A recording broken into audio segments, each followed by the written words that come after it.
Hi, my name is Tim with EBCA Martial Arts. So today I'm going to talk about um, kind of like training with equipment. So and like your processes on how you would go through it. Like you know how to train with it, but for some people maybe the reason why you would do certain things for certain areas and how you would come at it a little bit more conceptually of understanding why. So everything is going to from everything's going to be derived off of sparring. So with a coach or with yourself, what you're doing is you're trying to determine if you're videotaping. It's usually the best way if you don't have a coach, but you're trying to determine is okay. Um, I am always doing this. That leads me to this. I'm here 80% of the time. And for me being here 80% of the time, I can normally set these things up, but I can't execute something. So that could be I can't execute a hook. I can't execute an uppercut. I can't execute my elbows or knees or kicks. There's something there that I leave an opening or I don't continue the cycle to dominate after I open the spot up. I pull back for some reason. Or when I throw something, I am leaving a gap on myself. So with this being said, is now what we do from here is we take it to the mitts. So the mitts, in a sense, is going to be a set combination that's going to emphasize on whatever technique or whatever the coach or the video is kind of saying that needs to be improved on. You're building combinations to really emphasize on that thing. So you could take whatever combinations that they're using that's working well for them and take, okay, you're always doing this, you're setting up this, but you don't see it, you don't execute it. So we're going to dedicate 6 or 7 combinations that will kind of set that path up, and you would have to really emphasize on it. So what that means when you say you want to emphasize on that part is that, say you're in the midst, you're just looking maybe for some speed or snap or whatever it is, but nothing too heavy on the first 2 or 3 punches or knees or whatever it is, strikes.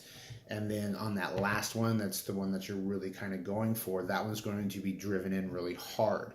So you're kind of separating that move from everything else and really concentrating on it in the combination to try to make it to rock solid.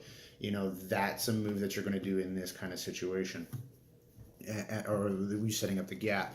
So once that becomes, hey, they're moving good, they're having a good time with it, and they're using the combinations, how seeing fit on for them. What you do now is you take them to the bag. Then once you do on that heavy bag, it's up to them now to really come across on how they want to put those combinations together versus their experience of whatever they've done.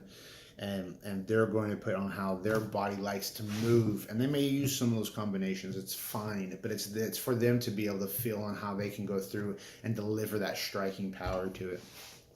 After they spend time on the bag, you're going to put them right back into sparring again. And once they're right back into sparring, you're kind of really trying to isolate and see what's going on with that move. So you'll take it, and then you'll be like, okay, cool. They're getting it down. They're accomplishing it. This is something that's already now kind of taking root. Now we just got to give them more time and sparring to be able to really find it with the experience of going light or going heavy with that move, so it becomes more concrete. So if they do try to use it, in competition, they're not caught off guard where it's just been used on mitts or whatever the case is.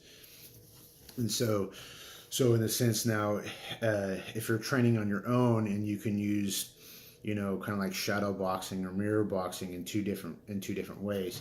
So say if you're going to use your shadow boxing in a sense of just, there's nobody out in front of you and you're kind of just moving around, what you're doing is you're kind of concentrating more per se like on technique,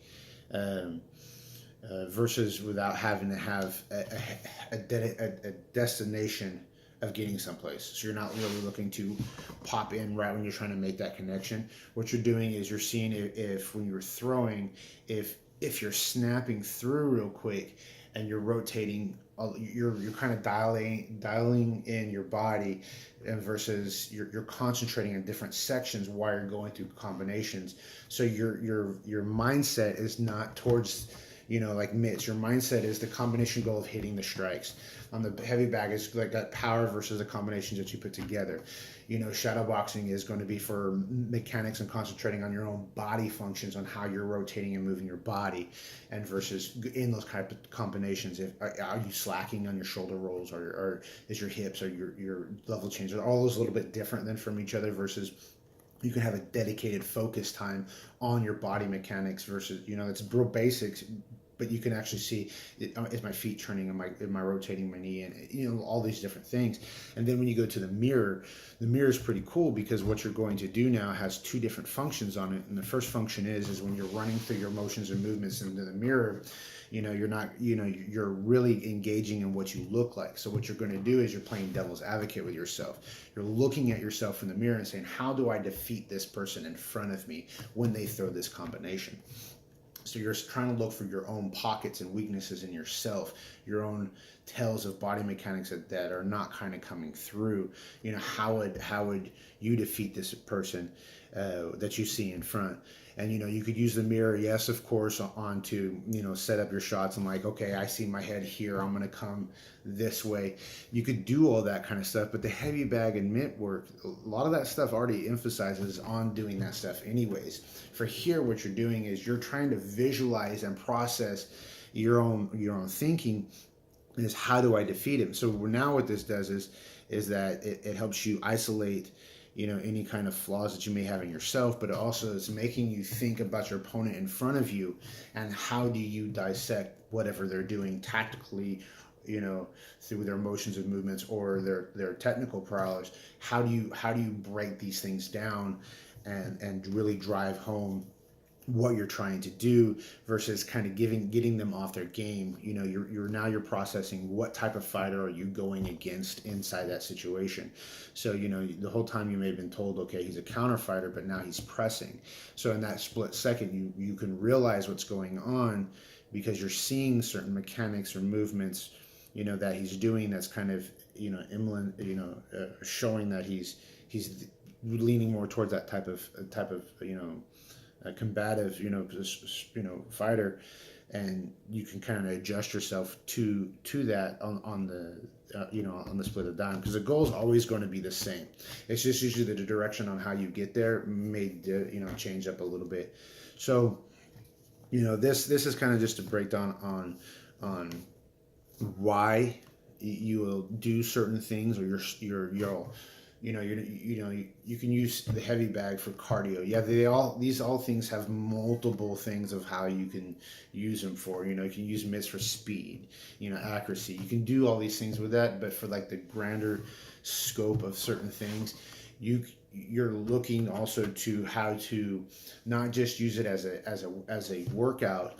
You're using it as a mental intelligence on your game, on how are you going to process all this different stuff. And then everything that you do with all these different steps, you got to take it back in the sparring, and you got to try to find it. And you'll start in the different tiers. You start in the tier 1 with it. You're doing light and playful and see if you can find it. Once it starts coming through, you're taking it to the next tier. You're pressing heavier. You're having different type of range fighters or different type of presses. Next, you're going to take it in where now you're kind of slugging it out. Then the next one is you're going like, okay, this dude's going to try to come through and wreck me on this one. I need to be on par with him. And then you can kind of repeat this process, just on your off times, where you don't have something really coming up. You just want to be, you want to also be careful, but you can kind of take it through this process. And so there's always this little fractions of things that you're going to try to keep improving on. And they all have different, cycles and steps to come up each different tier. And once you hit that process, you got to take something else. And then you're doing that with every single thing to try to get better on it. And the goal is to develop the experience behind it, that it's going to be easier to recall than just muscle memory. You know, just like when someone says, when you smell something, it reminds you of something immediately. You want the experience of being in the heat of the battle, and let that experience come out where you don't have to think. Your body can just react because it's had that, not just because you've done like a block type training. You've done experience based training. So that's just the difference. I don't know if it helps you out, but you know, it can up, you know, I know it can up your game some. So just, you know, for food, you know, just check it out, see how it works for you guys, and come back later on.